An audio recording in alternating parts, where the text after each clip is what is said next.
तो देखो सुभद्रा योजन जो आसला एसओपी हिताधिकारी बयस 18 ରୁ 65 वर्ष हो पारे छाड़पत्र विधवा दुखी अवस्था थिबा महिला भिन्नक्षम महिला भिन्नक्षम व्यक्ति माँ किंबा पत्नी समते विवाहित महिला अंतर्भुक्त करा जाई परिबो।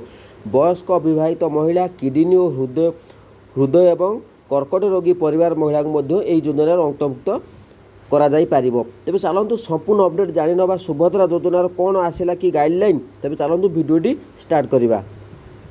तो ये देखिपे जिला स्तरीय सुभद्रा योजना परामर्श प्रस्तुति बैठक। तो मुझे आपण कहीं कही कारण आपण मैंने जानते जे प्रत्येक जिला मानक फीडबैक नियाजिबो। तो कौन फीडबैक आसला तो आपण मैंने जाना निहाती दरकार। तेज चलतु पूरा संपूर्ण खबरटी जानि नबा सुभद्रा योजना जो हिताधिकारी मैंने भौणी मैंने अच्छा तो भिडियोटी कंप्लीट देखो तो आपण निश्चित भाव में बुझीपारे। आ जहाँ भी अपडेट आसूँ तुरंत मु आपण मानक सहित शेयर करुँची। तेज जदि चैनल को नुआ आसुँच चैनल को सब्सक्राइब करूँ लाइक करूँ और सांगसाथी मानक शेयर करूँ। तेज चलतु पूरा डिटेल्स समाचार मुझे आपण मानक पढ़ी शुणी दूँ जोटा कि आपण मैंने निश्चित भाव में बुझीपारे।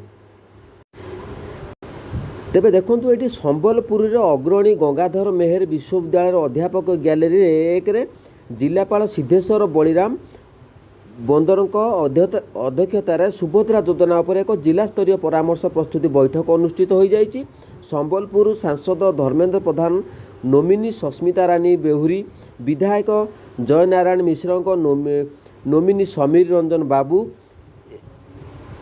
एसएमसी कमिशनर श्री वेदभूषण सीडीए कम ईओ धर्मेंद्र मल्लिक जिला परिषद अध्यक्ष कुमुदिनी नायक उपजिलापाल डाक्टर पुष्पांजलि पंडा प्रमुख मंचासीन थिले।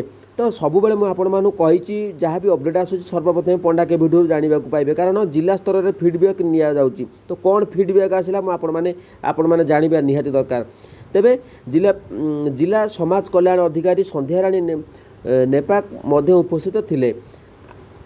आहूत बैठक में उपस्थित थिबा विभिन्न विभागर अधिकारी समाजसेवी माने सुभद्रा योजना किपरि सुचारू रूपे कार्यकारी होई परिबो एवं सुभद्रा योजनार अंतर्भुक्त होगापाई मानदंड कौन हो पारिबो बहिष्कार मानदंड चयन पाई आवश्यक दस्तावेज कौन रहिबो देयधारा देयर उद्देश्य हिताधिकारी सामाजिक विकास पाई नियमित सहायक मिनिटरिंग एवं अनुसरण किपरि हेबो इत्यादि विषय में विस्तृत आलोचना करते।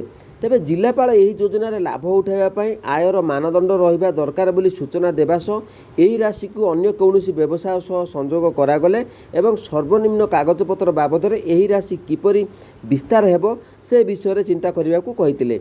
तो सुभद्रा योजना पाई सांबादिक समाजसेवी एसएचजी सदस्य अधिकारी ठारू विभिन्न परामर्श निया जाइतिला। तेबे आजिर जो जिले में बैठकटी होइतिला तो कौन परामर्श निया आपण मैंने जानतु। तो सेति मध्यरु केते एक रहिला विवाहित अविवाहित छाड़पत्र प्राप्त विधवांक पाई भिन्न भिन्न मानदंड रहिबा उचित। द्वितीय प्रक्रिया सरल हेबा उचित।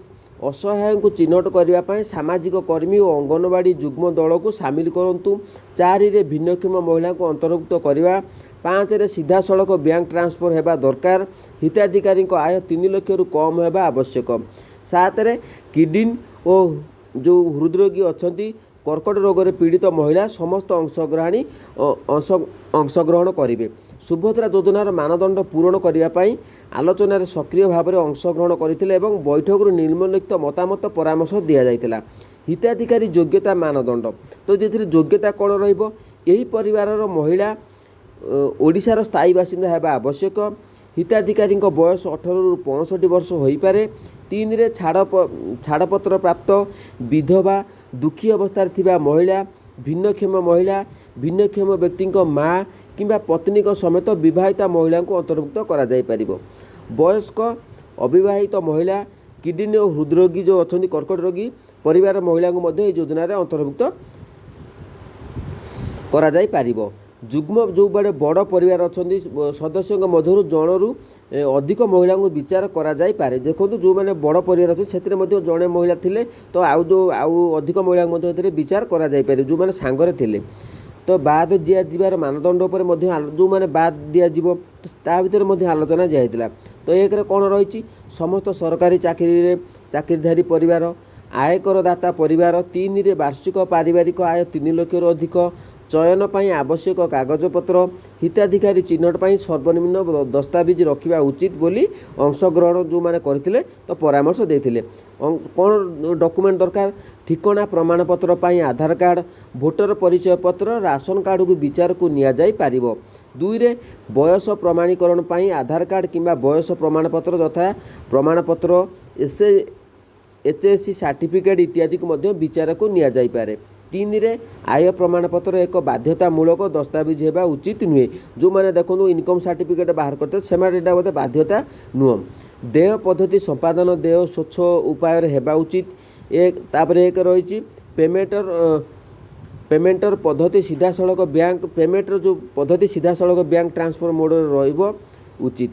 2ରେ ଦକ୍ଷ ବିକାଶ ପ୍ରଶିକ୍ଷଣ ସହିତ ଏକକାଳୀନ ଦେୟକୁ ପ୍ରାଥମିକତା ଦିଆଯାଇପାରିବ।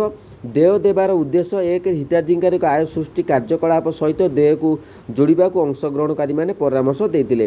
2ରେ ପରିବାରର ସ୍ୱାସ୍ଥ୍ୟ ପ୍ରତି ବିପଦ, ବିବାହ, ଶିକ୍ଷା, ମରାମତି ଓ ଘର ନିର୍ମାଣ କ୍ଷେତ୍ରରେ ଏହି ଅର୍ଥ ବ୍ୟବହାର କରିବାକୁ ସେମାନଙ୍କୁ ସ୍ୱାଧୀନତା ଦିଆଯାଉ।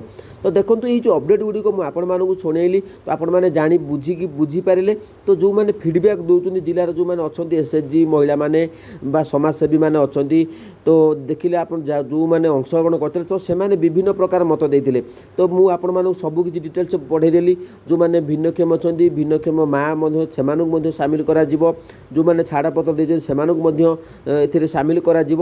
ତ ନିଶ୍ଚିତ ଭାବରେ ଯାହା ବି ଅପଡ଼େଟ୍ ଆସିବ ନିଶ୍ଚିତ ସମସ୍ତଙ୍କ ପାଇଁ ମଙ୍ଗଳ ହେବ।